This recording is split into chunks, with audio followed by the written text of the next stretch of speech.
قرآن کا یہ فرمانا کہ سورہ فاتحہ یہ وہ صورت ہے جو پہلے انبیاء علیہ السلام میں سے کسی کو عطا نہیں کی گئی. جو بتانے کی اب یہاں ایک بات تو یہ ہے جو حضرت نے فرما دی، اس لیے اس پہ آگے گنجائش گفتگو کی نہیں، لیکن میں صرف ایک بات قرآن مجید کے حوالے سے اور کہنا چاہ رہا ہوں کہ اللہ تبارک و تعالیٰ نے قرآن مجید میں مکہ مکرمہ کو ام القریٰ کہا. قریٰ جمع ہے، اس کا واحد ہے قریہ. قریہ آبادی کو کہتے ہیں، انسانی آبادی ہے اس کو قریہ کہتے ہیں. کہ اللہ تعالیٰ نے مکہ مکرمہ کو آبادی کی ماں کہا. جب ام القریٰ کہا تو مکہ مکرمہ شہر تو نہیں ہوگا، مکہ مکرمہ کو قریہ تو نہیں کہا جا سکتا، مکہ مکرمہ کو شہر تو نہیں کہا جا سکتا. والتین والزیتون وطور سینین وہذا البلد الامین، تو یہ بلد اللہ نے کس کو کہا ہے؟ مکہ مکرمہ کو کہا ہے. تو اگر مکہ مکرمہ کو اللہ نے ام القریٰ کہا تو اس کے معنی کیا ہے کہ پہلا شہر جو آباد ہوا ہے وہ یہ ہے، یہاں سے آبادی کا آغاز ہوا ہے. یہ معنی نہیں ہے کہ مکہ مکرمہ آبادی سے خارج ہے، یہ حکم نہیں ہے. تو ایسے اس کو قرآن مجید میں سورۃ فاتحہ کو ام القرآن اس لیے کہا گیا، قرآن مجید کا آغاز اس سورت سے ہوا ہے، یہ قرآن مجید سے خارج نہیں. یہ ہو گیا. اب ایک میں عقلی بات اور عرض کرنے لگا. قرآن مجید کی یہ ہے، ماں ہے، قرآن مجید کی ماں ہے. تو اللہ نے قرآن مجید نازل فرمایا، سورہ فاتحہ نازل فرمائی، سورہ فاتحہ کو نبی اسلام نے ام القرآن کہا، تو یہ ام القرآن ہے. ٹھیک ہے. اب کے معنی ماں کے ہوتے ہیں، تو یہ قرآن میں بالفرض میں آپ کی بات مان لیتا ہوں شامل نہیں، تو ماں قرآن کی ماں ہے. تو اللہ نے کیا فرمایا؟ وَإِذَا قُرِئَ الْقُرْآنُ فَاسْتَمِعُوا لَهُ وَأَنصِتُوا، کہ جب قرآن پڑھا جائے تو پڑھنے کی بجائے دھیان سے سنو، خاموش رہو. کیوں؟ ادب احترام کی وجہ سے. کیوں خاموش رہنا ہے؟ ادب احترام کی وجہ سے خاموش رہنا ہے. قرآن جب پڑھا جائے، آواز آئے یا نہ آئے، ادب خاموش رہنا ہے. جب قرآن کا ادب احترام ہے تو قرآن کے ماں کا تو ادب احترام نہیں کریں گے نا، کہ ماں کے قرآن کا ادب احترام کم ہوگا یا زیادہ ہوگا؟ تو زیادہ ہوگا تو پھر اس میں پڑھنے کی تو قطعاً گنجائش نہیں نکلتی. تو یہاں جو ممانعت پڑھنے کی فرمائی جا رہی ہے وہ ادب احترام کی وجہ سے ہے. تو سورہ فاتحہ کا ادب احترام جو ہے وہ زیادہ ہوگا. جب زیادہ ہوگا تو خاموش رہنا ادب ہے. جب خاموش رہنا ادب ہے، پڑھنا ادب نہیں، خلاف ادب ہے. دیکھیے خود قرآن میں یہ بات اللہ فرما رہا ہے، لا تحرک به لسانک لتعجل به، کہ جب قرآن مجید آپ کے سامنے پڑھا جا رہا ہو اپنی زبان مبارک کو حرکت نہ دیں، کہ یہ ادب کے خلاف ہے. جب قرآن کے وقت میں زبان کو حرکت دینا خلاف ادب ہے تو قرآن کے ماں کے وقت میں زبان کو حرکت دینا تو اس سے زیادہ خلاف ادب ہوگا. اس لیے اس سے تو زیادہ بچنا چاہیے. پھر یہ ایک بات اور بھی گزارش کر دوں، نبی پاک صلی اللہ علیہ وسلم معراج کے لیے تشریف لے گئے. نبی اسلام جب معراج کے لیے تشریف لے گئے تو معراج کے موقع پہ نبی علیہ الصلوۃ والسلام نے مسجد اقصی میں امامت فرمائی. کس کی؟ انبیاء کرام علیہم الصلوۃ والسلام کی. نبی علیہ السلام نے انبیاء کرام علیہ السلام کی جب امامت فرمائی تو نبی علیہ الصلوۃ والسلام نے تو قرات کی، سورہ فاتحہ پڑھی، لیکن پیچھے جتنے مقتدی تھے انبیاء کرام علیہ السلام ان میں سے کسی نے نہیں پڑھی. اب آپ ایک سوال کریں گے کہ آپ کا سوال یہ ہوگا، حضرت کون سی حدیث میں ہے، کون سے قرآن مجید کی کون سی آیت میں ہے کہ پیچھے والوں نے نہیں پڑھی؟ یا آپ نے کیسے بات کہہ دی؟ میرے محترم، ابھی میں نے ایک بات گزارش کی تھی، اس کو اگر آپ غور فرمائیں تو بات واضح ہو جائے گی. نبی علیہ الصلوۃ والسلام نے فرمایا کہ یہ سورۃ فاتحہ وہ ہے جو مجھ سے پہلے کسی نبی کو نہیں دی گئی. تو جو پیچھے کھڑے ہوئے تھے نبی اسلام سے پہلے والے نبی تھے یا بعد والے نبی تھے؟ پہلے والے نبی تھے. حضرت تو سب سے آخر میں تشریف لائے، تو نبی علیہ السلام کے پیچھے جتنے نبی تھے کھڑے تھے ان میں کسی کو سورۃ فاتحہ نہیں دی گئی. جب ان کو دی نہیں گئی تو انہوں نے پڑھی کیسے ہوگی؟ تو اس کے معنی ہے کہ انبیاء علیہ السلام نے حضرت کی امامت میں سورۃ فاتحہ نہیں پڑھی.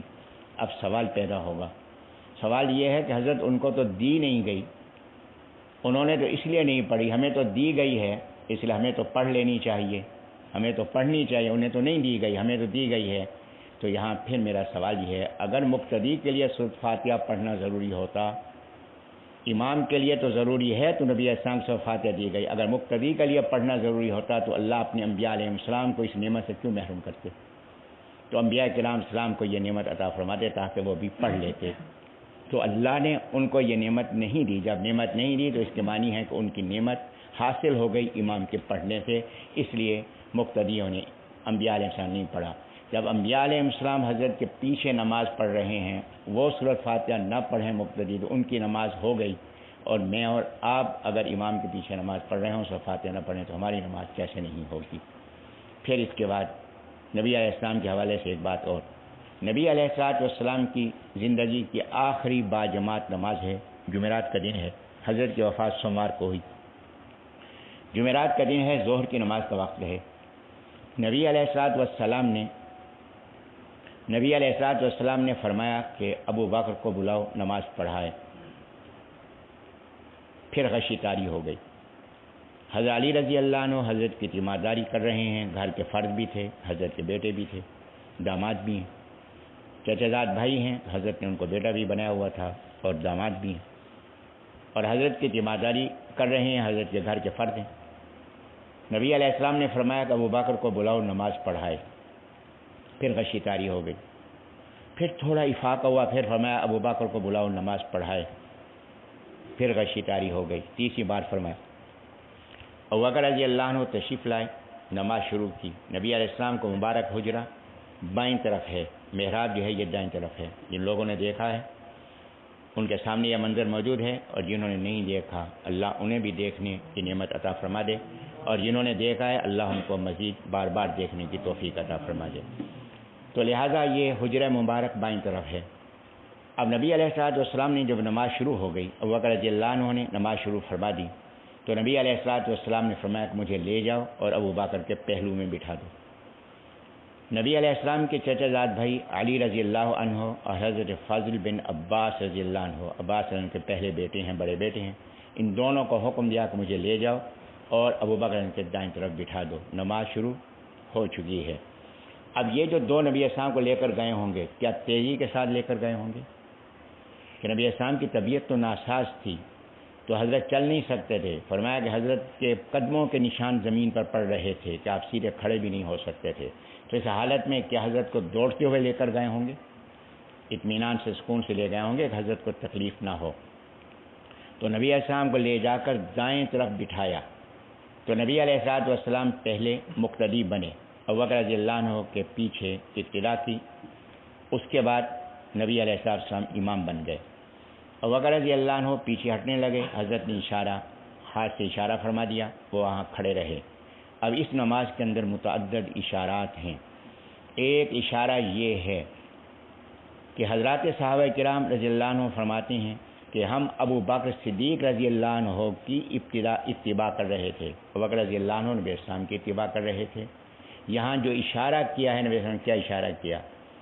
فرمایا کہ آج کے بعد اے میرے صحابہ، اس میں اشارہ جو ہے کیا کہ اے میرے صحابہ، آج کے بعد مجھ سے تمہارا دینی تعلق صرف ابو بکر رضی اللہ عنہ کی وساطت سے ہوگا، جس کا تعلق ابو بکر رضی اللہ عنہ سے نہیں اس کا مجھ سے کوئی تعلق نہیں۔ تو یہ بات واضح ہو گئی جب نبی اسلام کے صحابہ کرام رضی اللہ عنہم جو ابو بکر رضی اللہ عنہ کی دعوت پر سارے ایمان نہیں لائے، صرف چند افراد ہیں جو ان کی دعوت پر ایمان لائے، باقی تو نبی اسلام کی اپنی دعوت پر ایمان لائے۔ تو نبی علیہ السلام کے صحابہ کرام رضی اللہ عنہم حضرت سے براہ راست تعلق رکھنے والے حضرات، ان کے بارے میں جب یہ بات ہو گئی کہ وہ بھی آج کے بعد ابو بکر رضی اللہ عنہ کے بغیر نبی اسلام سے ان کا دینی تعلق نہیں ہو سکتا، تو دور حاضر کے اندر جو ابو بکر سے بغض رکھنے والے ہیں ان کا نبی اسلام سے تعلق کیسے ہو سکتا ہے؟ اہل بیت سے کیسے تعلق ہو سکتا ہے؟ ان کا دین سے کیسے تعلق ہو سکتا ہے؟ ان کے کفر کے اندر کیا شک ہو سکتا ہے؟ ایک بات۔ دوسری بات جو اس وقت یہ بات معلوم ہوئی کہ جو باہر سے آئے وہ امام اگر بنے کسی امام کی مجبوری کی وجہ سے تو وہی بنے گا جو پہلے مقتدی بنے گا، تو براہ راست آ کے امام نہیں بن سکتا، یہ مسئلہ بھی معلوم ہوا۔ اور ایک مسئلہ یہ معلوم ہوا کہ جب حضرت تشریف لے گئے تو ابو بکر رضی اللہ عنہ ثنا کے بعد سورۃ فاتحہ پڑھتے ہیں، تو حضرت کو جب اس طرح سے لے گئے تو حضرت سورۃ فاتحہ تو پڑھ ہی چکے ہوں گے اور مزید آگے پڑھ رہے ہوں گے، اور یہ بات خود حدیث کے اندر بھی موجود ہے کہ نبی علیہ السلام نے قرات وہاں سے شروع کی جہاں تک ابو بکر رضی اللہ عنہ پڑھ چکے تھے۔ کیسے پتہ چلا؟ ابو بکر رضی اللہ عنہ نے وہ آیت کا کچھ حصہ تھوڑا سا اونچی آواز سے پڑھا تاکہ حضرت کو معلوم ہو جائے کہ میں یہاں تک پہنچ چکا ہوں، اور حضرت نے اس سے آگے پڑھا۔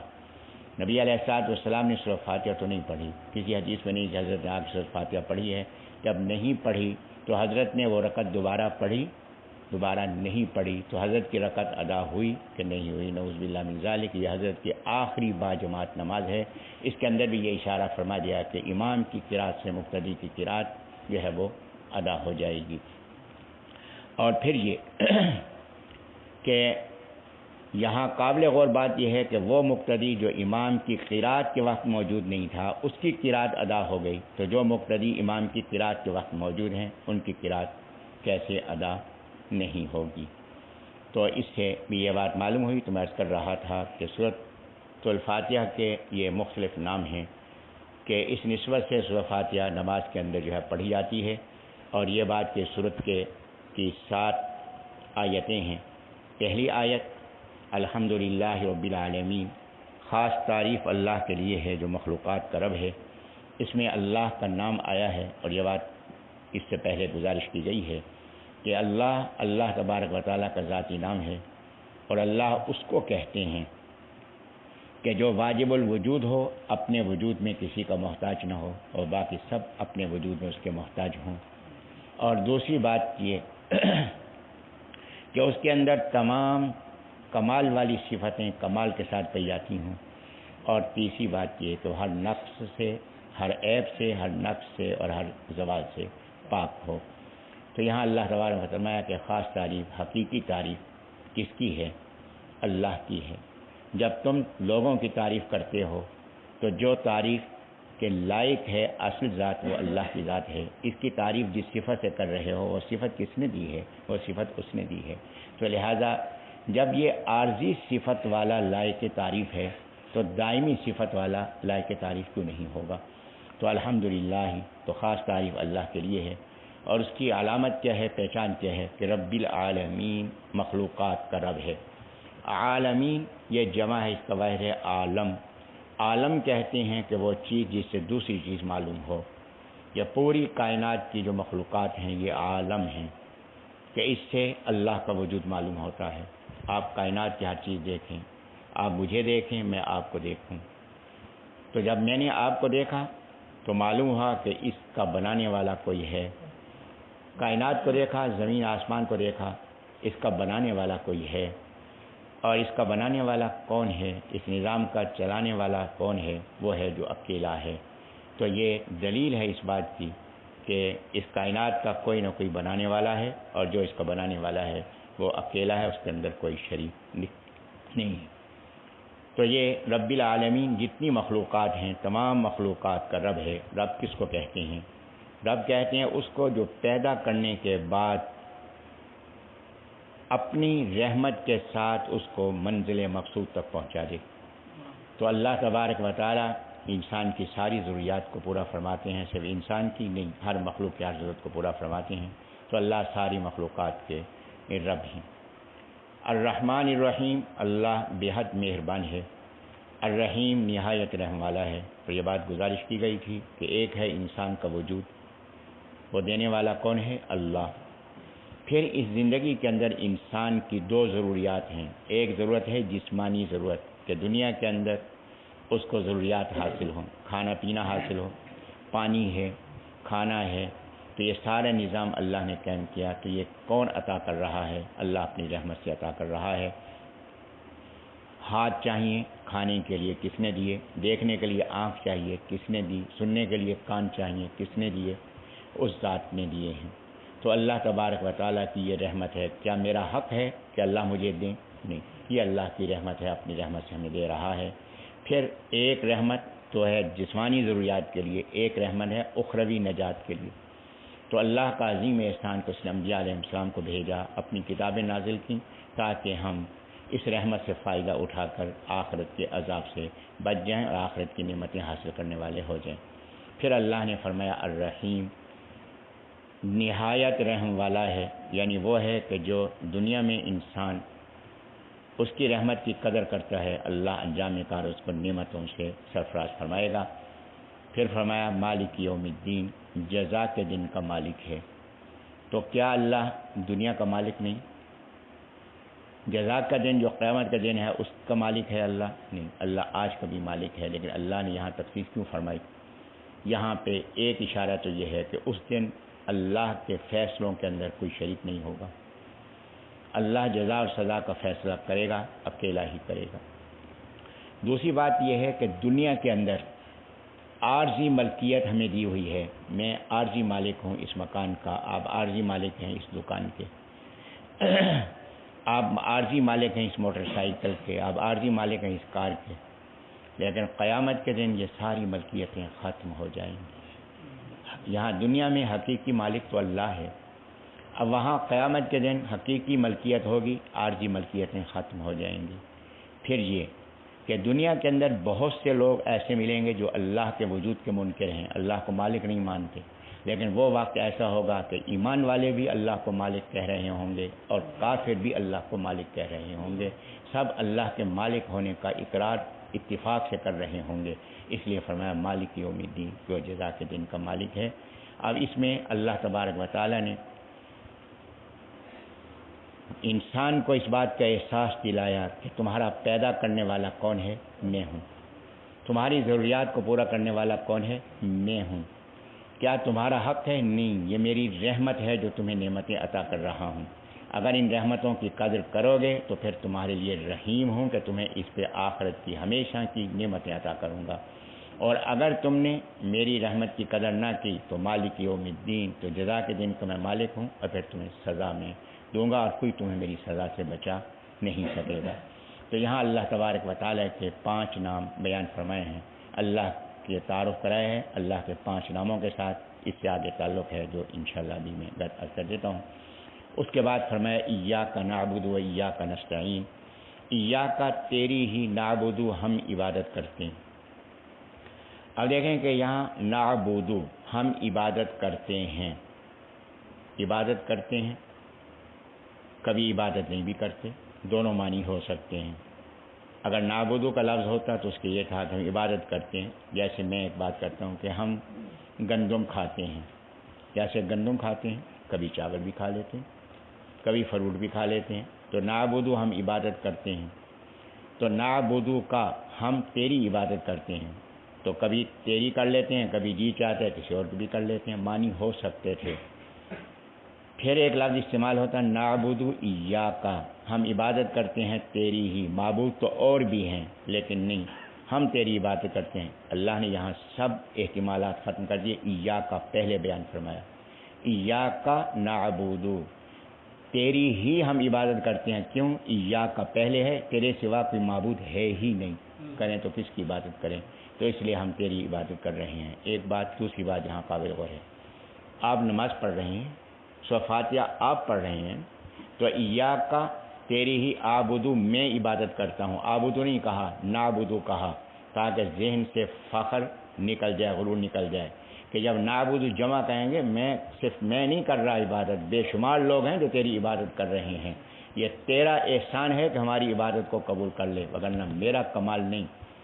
یہ بات اسی پارے، پہلے پارے کے آخری رکوع کے اندر بھی آئے گی۔ تو اللہ تعالیٰ نے فرمایا حضرت ابراہیم علیہ السلام سے کہ تو فرما بردار ہو جا، تو ابراہیم علیہ السلام نے یہ نہیں فرمایا کہ اللہ میں تیرا فرما بردار ہو گیا، فرمایا اسلمت لرب العالمین، کہ میں ساری مخلوقات کے رب کا فرما بردار ہوا۔ یہ فرما بردار ہونا میرا کمال نہیں، تیری رحمت ہے تو میری فرما برداری قبول کر لے، وگرنہ میں تو ایک ہوں، بے شمار لوگ تیری فرما برداری کر رہے ہیں۔ تو یہاں بھی یہ بات بیان فرما دی، ایاک نعبد، کہ میں نہیں عبادت کرتا، ہم سب تیری عبادت کر رہے ہیں، یہ تیری رحمت ہے کہ تو ہماری اس عبادت کو قبول فرما لے۔ وَإِيَّاكَ، اور تیری ہی نستعین، ہم مدد چاہتے ہیں۔ اب یہاں پہلے عبادت فرمائی، پھر استعانت مدد چاہی۔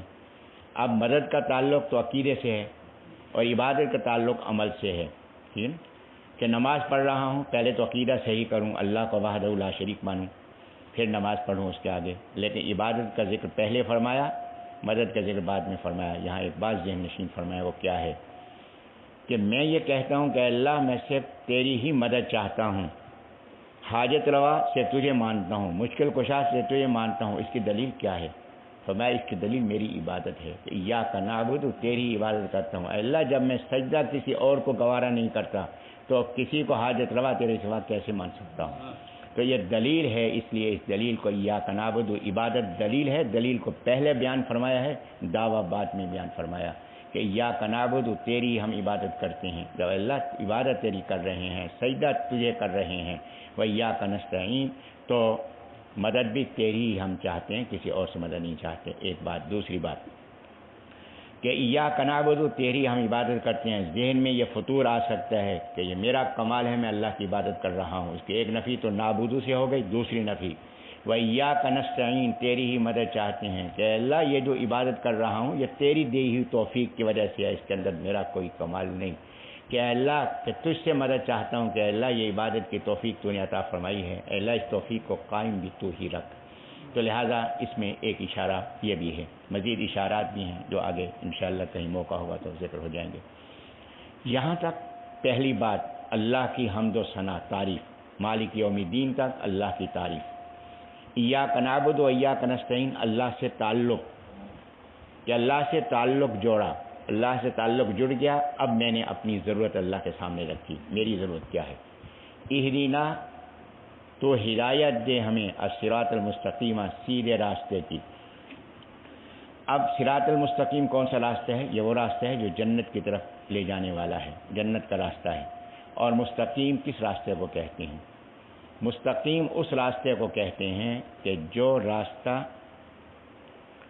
سیدھا ہو، ذہن میں رکھیں گے اس کو، راستہ سیدھا ہو، راستہ ہموار ہو، اونچا نیچا نہ ہو، راستہ کشادہ ہو، تنگ راستہ نہ ہو۔ پھر یہ ہے کہ راستہ منزل مقصود تک پہنچانے والا ہو، راستے میں ختم ہونے والا، وہ راستہ راستے میں ختم ہونے والا نہ ہو، منزل تک پہنچنے والا ہو۔ اور پھر اس کے اندر یہ ہے کہ وہی اکیلا راستہ ہو، کوئی دوسرا راستہ اس کے مقابلے میں نہ ہو۔ تو یہ راستہ نزدیکی راستہ ہو، تو مستقیم وہ راستہ ہے کہ جو ہموار ہو، کشادہ ہو، منزل تک پہنچانے والا ہو، سیدھا ہو، اور پھر اس کے مقابلے میں کوئی اور راستہ نہ ہو۔ یہ جتنی خصوصیات ہیں مستقیم کے، ایک لفظ میں اللہ نے فصاحت و بلاغت کی اتنی باتیں اسی ایک کے اندر بیان فرما دی۔ تو اہدنا الصراط المستقیم، کہ تو ہدایت دے ہمیں سیدھے راستے کی۔ اب بعض لوگوں کا ایک اعتراض ہے، یہ دور اعتراضات، کیسے آپ نماز پڑھ رہے ہیں، نماز پڑھ رہے ہیں نا، نماز پڑھنا ہدایت نہیں؟ نماز پڑھنا ہدایت ہے، پھر آپ نماز پڑھ رہے ہیں، نماز میں آپ دعا کر رہے ہیں اہدنا الصراط المستقیم، تو ہمیں صراط مستقیم کی ہدایت دے، تو آپ گمراہی میں کھڑے ہوئے ہیں، نماز گمراہی ہے، تو پھر اس میں اس دعا کے پڑھنے کی کیا ضرورت ہے؟ میرے محترم، اہدنا الصراط المستقیم، تو ہمیں ہدایت دے۔ ہدایت کے بنیادی طور پر دو معنی ہیں۔ ہدایت کے ایک معنی ہے راستہ دکھانا، ہدایت کے دوسرے معنی ہیں راستے پر چلنے کی پختگی عطا فرمانا، اور تیسری ایک اشارہ اور بھی ہے کہ آخر وقت تک اس کیفیت پہ برقرار رکھنا۔ جب میں کہہ رہا ہوں اہدنا الصراط المستقیم کہ اللہ تو مجھے ہمیں ہدایت دے صراط مستقیم کی، اے اللہ یہ تیری رحمت ہے کہ مجھے صراط مستقیم تو نے دکھا دی، اے اللہ جب تو نے اپنی رحمت سے دکھا دی تو آخر وقت تک اس پہ قائم رہنے کی توفیق بھی تو ہی مجھے عطا فرما دے۔ تو یہ نماز تو پڑھنے مرتے وقت تک پڑھنا ضروری ہے، تو اے اللہ یہ نعمت تو نے عطا کی تو مجھے مرتے وقت تک اس کی پابندی نصیب فرما دے۔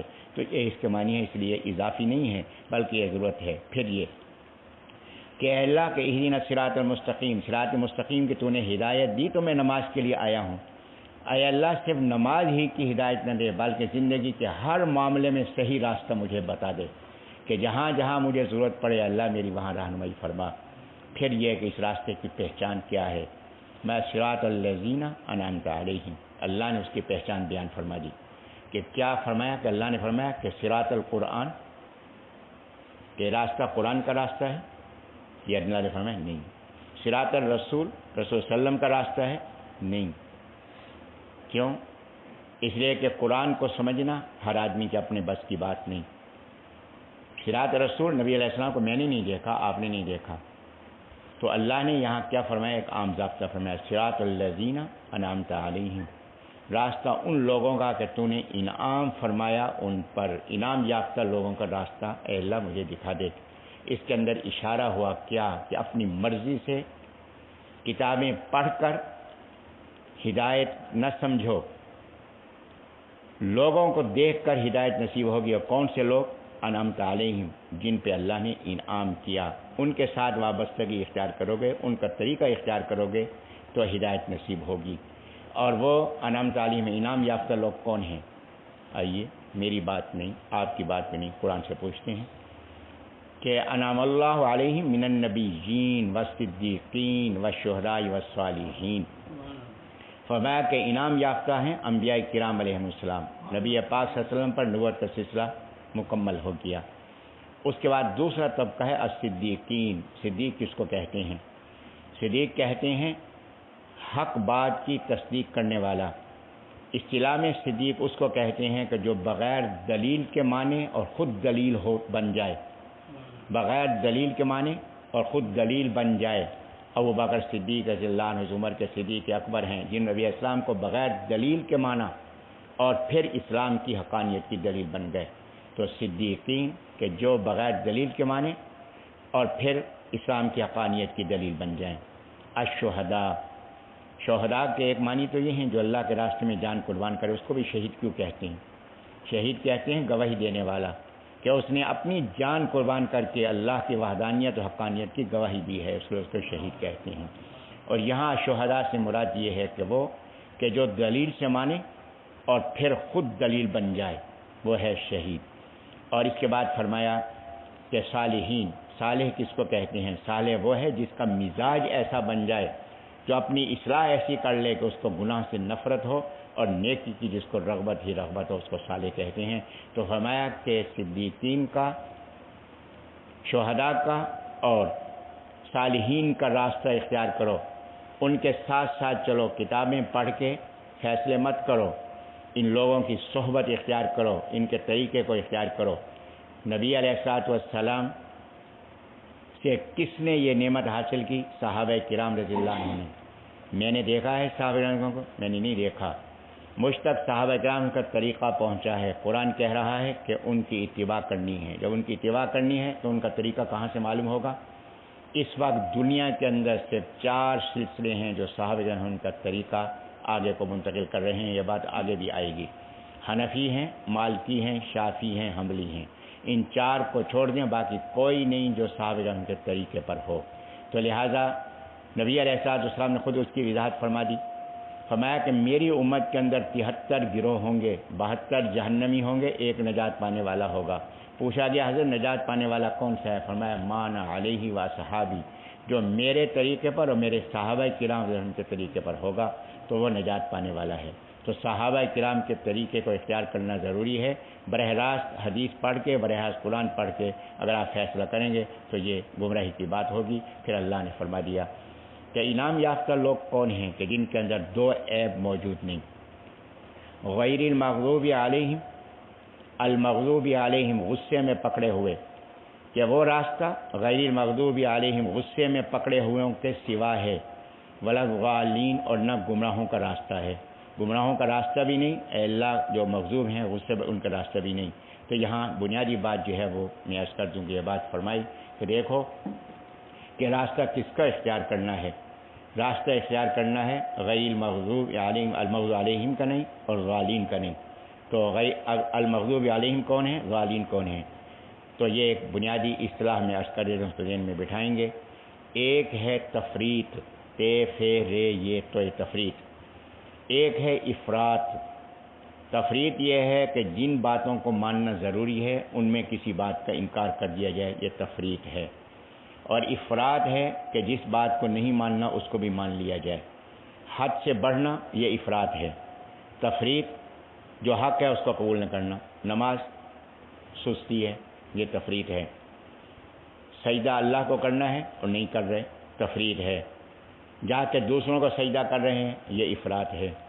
تو اس کے درمیان کا راستہ اختیار کریں گے، اعتدال، کہ کس کو سجدہ کریں گے؟ اللہ کو سجدہ کریں گے، اور جتنے وقت کا حکم ہے اتنے وقت میں سجدہ کریں گے، اور جو صورت ہے اس کے مطابق سجدہ کریں گے۔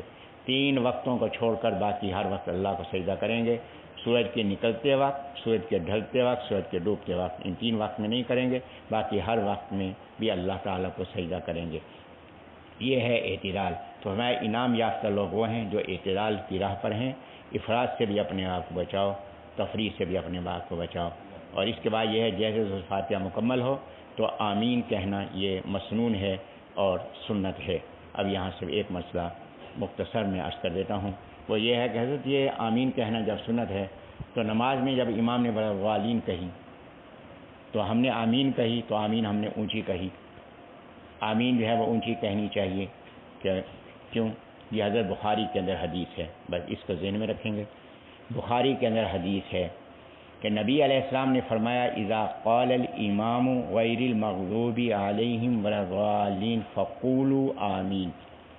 جب امام غیر المغضوب علیہم ولا الضالین کہے فقولوا آمین، تو تم آمین کہو۔ دیکھیں حضرت کوئی سنے گا تو کہنا ہوگا نا، جو نہیں سنے گا تو کہنا کیسے ہوگا؟ تو اس سے مفہوم نکل رہا ہے کہ آمین اونچی کہنی چاہیے، ٹھیک ہے؟ بس اسی سے مسئلہ حل کر لیں۔ چند حدیثوں کے بعد اسی بخاری شریف میں اسی راوی ابو ہریرہ رضی اللہ عنہ سے اسی سند کے ساتھ یہ روایت موجود ہے کہ اذا قال الامام سمیع اللہ لمن حمدہ فقولوا، کہ جب امام سمیع اللہ لمن حمدہ کہے فقولوا، تم کہو تحمید، کہ تم تحمید کہو۔ اب فقولوا کہو، فقولوا آمین وہاں بھی، اور تحمید کے لیے بھی فقولوا ایک ہی لفظ ہے۔ حضرت اگر ہم اونچا نہیں کہیں گے، کوئی سنے گا نہیں، تو کہنا کیسے ہوگا؟ تو ربنا لک الحمد بھی اگر کوئی نہیں سنے گا تو کہنا کیسے ہوگا؟ یہاں تو تم کہتے ہو کہ ربنا لک الحمد آہستہ کہو، تحمید آہستہ کہو، اور آمین اونچی کہو۔ تو قولو کے معنی یا تو اونچے کے لو یا آہستہ کے لو، دونوں جگہ ایک ہی حکم ہے۔ تو لہذا جب ایک ہی حکم ہے تو دونوں جگہ معنی اونچے کے کرو یا آہستہ کے کرو، لیکن یہ اس جگہ اونچی کے کرتے ہو معنی، اس جگہ آہستہ کے کرتے ہو، تو یہ اپنی مرضی پہ چلنا ہوا، یہ حکم پہ چلنا نہیں۔ اگلی بات یہ ہے کہ ہم سے آپ سوال کریں گے کہ حضرت یہاں فقولو ہے اور آپ آہستہ کے معنی لے رہے ہیں، کیوں؟ میرے محترم، اسی حدیث کے اندر اور دوسری دونوں حدیثوں کے اندر اس کے بعد ایک ارشاد گرامی ہے۔ نبی احسان فرمایا فقولو آمین، تم آمین کہو، فإنہ من وافق قولہ قول الملائکۃ غفر لہ ما تقدم من ذنبہ، کہ جس کا آمین کہنا فرشتوں کے آمین کہنے کی طرح ہو گیا، اس کی بخشش ہو گئی۔ یہاں بھی یہ فرمایا کہ جس کا تحمید کہنا فرشتوں کے کہنے کے مطابق ہو گیا، اس کی بخشش ہو گئی۔ فرشتوں کی آمین تو آپ سنتے ہیں نا؟ نہیں سنتے، تو پھر ان کی طرح کیسے ہوگی؟ اسے تب ہوگی کہ مخلوق نہ سنے خالق سنے۔ جب مخلوق نہ سنے خالق سنے تو کیسے کہیں گے؟ اونچی کہیں گے یا آہستہ کہیں گے؟ تو لہذا وہ آہستہ کہیں گے۔ کوئی حدیث صحیح سند کی، میں ایک بات عرض کر رہا ہوں، ایسی نہیں۔ اگر کوئی آپ سے کہے تو آپ سے کہیں ہمیں کوئی صحیح سند کی ایک حدیث دکھا دیں کہ امامت نبی علیہ السلام کی ہو اور مقتدیوں نے اونچی آواز میں آمین کہی ہو، صحیح سند کی کوئی حدیث اگر ہے تو آپ ہمیں دکھا دیں۔ ایک بات، اگلی بات اس سے جو آخری بات کہ نبی علیہ السلام نے فرمایا اذا قال الامام غیر المغضوب علیہم ولا الضالین فقولوا آمین، کہ امام کہے گا غیر مغضوب علیہم ولا الضالین اور تم کیا کہو گے؟ تم آمین کہو گے۔ وَإِذَا قَالَ الْإِمَامُ سَمِعَ اللَّهُ لِمَنْ حَمِدَهُ، سَمِعَ اللَّهُ لِمَنْ حَمِدَهُ کون کہے گا؟ امام کہے گا، تم کیا کہو گے؟ تحمید کہو گے۔ تو کیا جو لوگ سورہ فاتحہ پڑھنے کے قائل ہیں ان کے مقتدی سمیع اللہ لمن حمیدہ بھی کہتے ہیں؟ نہیں۔ اگر آپ کہیں کہ مقتدی سمیع اللہ لمن حمیدہ کیوں نہیں کہتا، اس کا جواب ہے حضرت اس حدیث کو دیکھیں۔ نبی علیہ السلام نے فرمایا اذا قال الامام سمیع اللہ لمن حمیدہ، کہ امام جب سمیع اللہ لمن حمیدہ کہے، حضرت نے نہیں فرمایا کہ قولوا سمیع اللہ لمن حمیدہ، تم سمیع اللہ لمن حمیدہ، نہیں فرمایا کہ امام سمیع اللہ لمن حمیدہ کہے گا، تم تحمید کہو گے۔ یہاں بھی یہی کہ اذا قال الامام غیر المغضوب علیہم ولا الضالین، کہ امام غیر المغضوب علیہم ولا الضالین کہے گا، مقتدی نہیں کہے گا، فقولوا آمین، تم آمین کہو گے۔ اور جب مقتدی غیر مغضوب علیہم ولا الضالین نہیں کہے گا تو اس کے بغیر کون سی سورۃ فاتحہ پڑھے گا؟ لہٰذا اس کے اندر بھی اشارہ موجود ہے کہ سورۃ فاتحہ پڑھنا امام کے لیے ہے، منفرد کے لیے ہے، مقتدی کے لیے نہیں۔ اللہ مجھے بھی آپ کو بھی صحیح فہم، صحیح عمل کی توفیق عطا فرما دے۔ اور یہ بات کہ میں نے گزارش کی تھی کہ اس میں 5 نام اللہ کے ہیں اور 5 باتیں ہماری ہیں، اس پہ انشاءاللہ کل گفتگو ہوگی۔ اللہ مجھے بھی آپ کو صحابہ کرام رضی اللہ عنہم کے مطابق میسام کی تعلیمات پر پورا عمل کرنے والا بنا دے۔ وآخر دعوانا الحمدللہ رب العالمین۔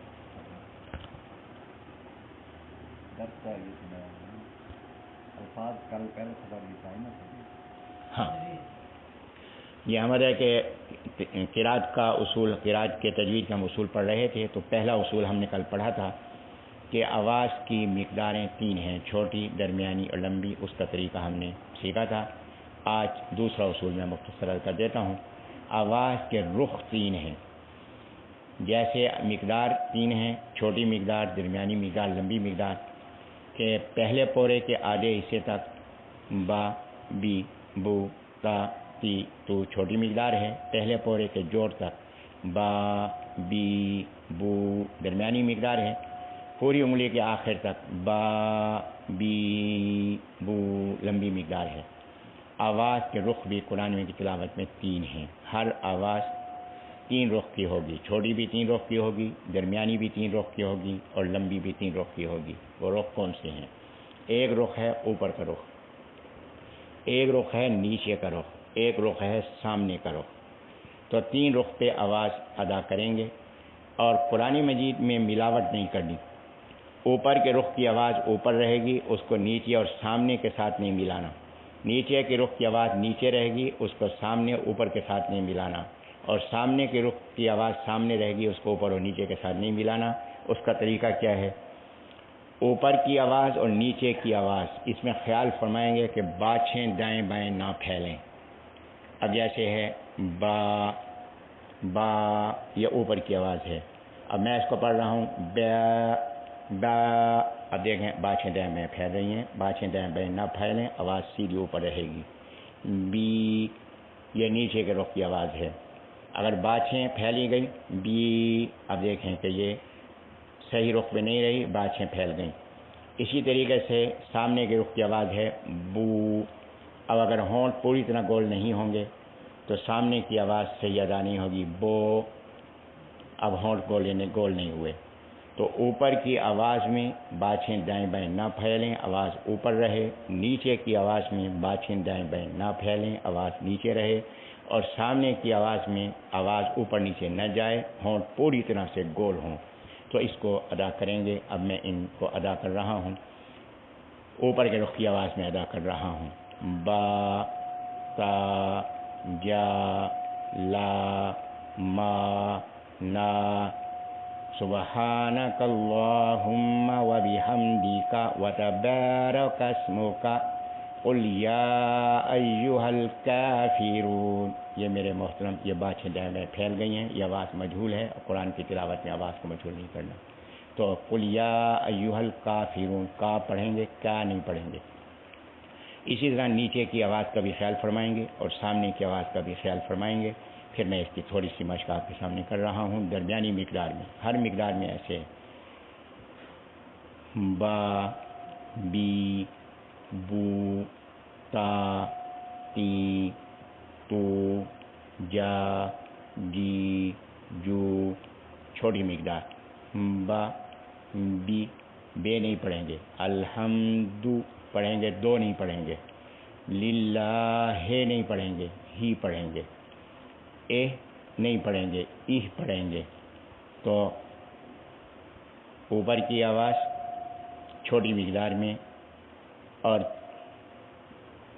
اوپر کی مقدار چھوٹی مقدار میں، درمیانی مقدار میں، لمبی مقدار میں، رخ اوپر، اور نیچے میں نیچے اور سامنے میں سامنے۔ اب میں چھوٹی مقدار کی مشق کر رہا ہوں۔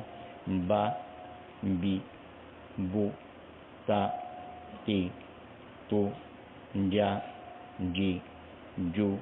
تو اب اس کا خیال فرمائیں گے۔ تو یہ دا، دی، دو پڑھیں گے، دا، دے، دو نہیں پڑھیں گے، دا، دی، دو۔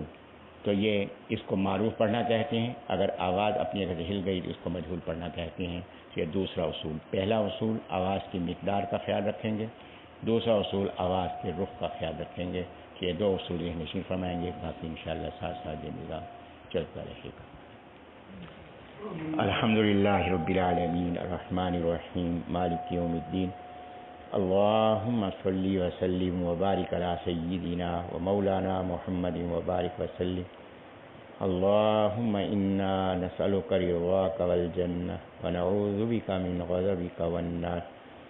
اللهم اغفر لنا ولوالدينا ولأولادنا ولإخواننا الذين سبقونا بالإيمان ولجميع المؤمنين والمؤمنات إنك أنت العفو الكريم إنك أنت الغفور الرحيم. رب اغفر وارحم وأنت خير الراحمين. اللهم أجد أمير المؤمنين والمجاهدين معه. اللهم انصرهم ولا تنصر عليهم إنك أنت على كل شيء قدير. اللهم ربنا نجينا من القوم الظالمين. اللهم احفظنا واحفظ ديننا وإيماننا وأموالنا وأعمالنا. اللهم اغفر وارحم وأنت خير الراحمين.